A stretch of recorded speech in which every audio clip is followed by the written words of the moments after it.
Hi, fourth grade. Today is Wednesday, September 23rd, 2020. For Number Corner today, you will watch this video and then complete some student book pages on your own. So make sure you have your Number Corner book in front of you. Let's get started. Our learning targets today are I can compare numeration systems and I can write an expanded form equation. Open up to page 1 in your Number Corner student book. Ancient Egyptians used these symbols to represent their number system. Today, we use modern numerals 1, 2, 3, 4, 5, 6, 7, 8, 9, and so on. But ancient Egyptians used these symbols to represent their numbers.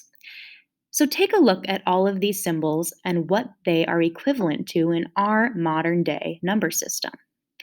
A staff represents 1, a heel bone represents 10, a scroll represents 100, a lotus flower 1,000, bent finger 10,000, a tadpole 100,000, and an astonished person is 1,000,000.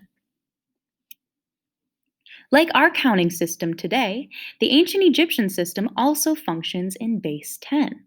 The base 10 number system is known as the decimal system and has 10 digits to show all the numbers. However, we use place value and a decimal point to separate whole numbers from decimal fractions.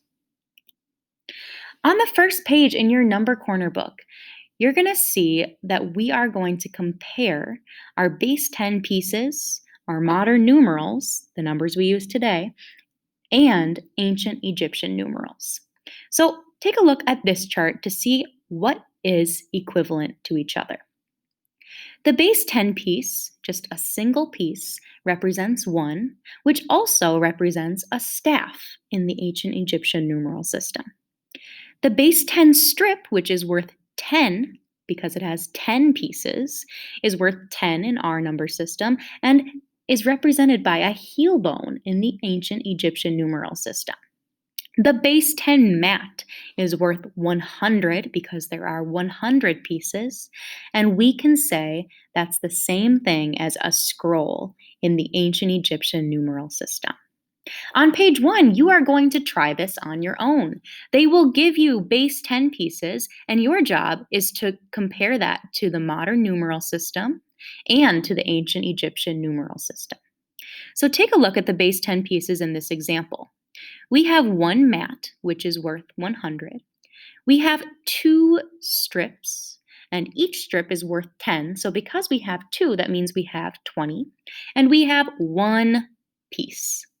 So in our modern numeral system, we would represent those base 10 pieces and say we have 121.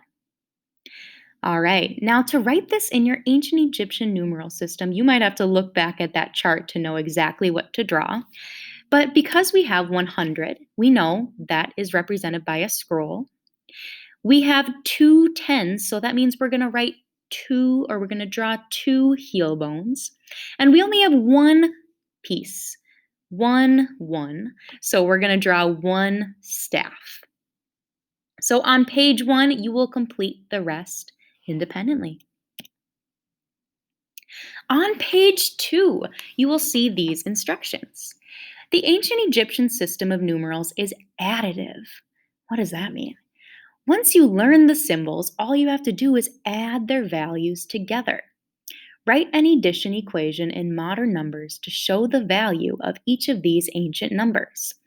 In the last box, draw your own Egyptian number, and we're going to skip this part since we're doing this independently. Remember, an expression is different from an equation. Today, we need to make sure we are making full equations. So notice the difference here. An expression is a number or a combination of numbers, but an equation is made up of 2 expressions connected by an equal sign. Okay, so on page 2, it gives you that first example. Because there are 2 lotus flowers, we can say that is 2,000. 4 scrolls is 400. 3 heel bones is 30, and 6 staffs is 6. So we need to make sure we have that equal sign and write it out all together. And this is called expanded form.